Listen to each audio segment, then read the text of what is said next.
To understand Ghost Rider's true power, we have to go back, way back, before the motorcycles, before the leather jackets. Back to the very first spirit of vengeance. This isn't just Johnny Blaze or Robbie Reyes. This is Zarathos, an ancient demon bound by divine will, a force of nature, older than human civilization, older than most gods. And when the rider rides, he doesn't just fight, he judges. His power isn't just about strength. It's about consequence. The Penance Stare doesn't just hurt you, it forces you to relive every sin, every ounce of pain you've ever caused. Even the most hardened killers have been broken by it. But here's the real question. What happens when the rider faces someone who doesn't feel remorse? Because if your enemy has no guilt, does the rider's greatest weapon just fail? And then there's the devil himself. But we'll get to him soon enough.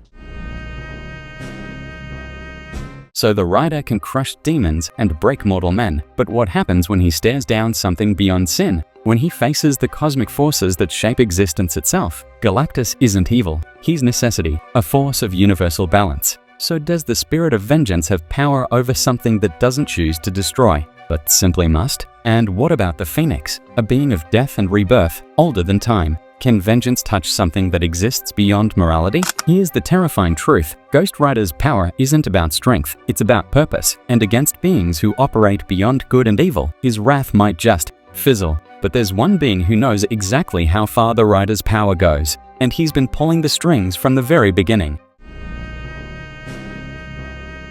Every curse has its architect. Every spirit of vengeance has a maker. Mephisto doesn't just fear the rider, he created him. Or at least, the monster wearing Johnny Blaze like a leather jacket. Here's the brutal irony, the rider's power comes from the very devil he hunts. Zarathos wasn't just some random demon, he was Mephisto's greatest rival, until he became his greatest weapon. So tell me, can the leash ever truly strangle the hand that holds it? Every victory, every demon banished, all part of the game. Because in Marvel's theology, even vengeance needs its devil, which means a flaming skeleton might be powerful, but he's not free. But here's where the real madness begins, because the rider doesn't just haunt one reality, he exists across all of them. Meet the Ghost Rider Corps, an army of vengeance that makes the Green Lanterns look like mall cops. And their boss? The original spirit of vengeance, the first Ghost Rider who ever was. This changes everything, because while one rider might struggle against cosmic entities, what happens when infinite riders come calling? Suddenly, the rules change. Mephisto might control individual riders, but even the devil can't stop what he didn't create. And that is the real power lurking beneath the leather and chains.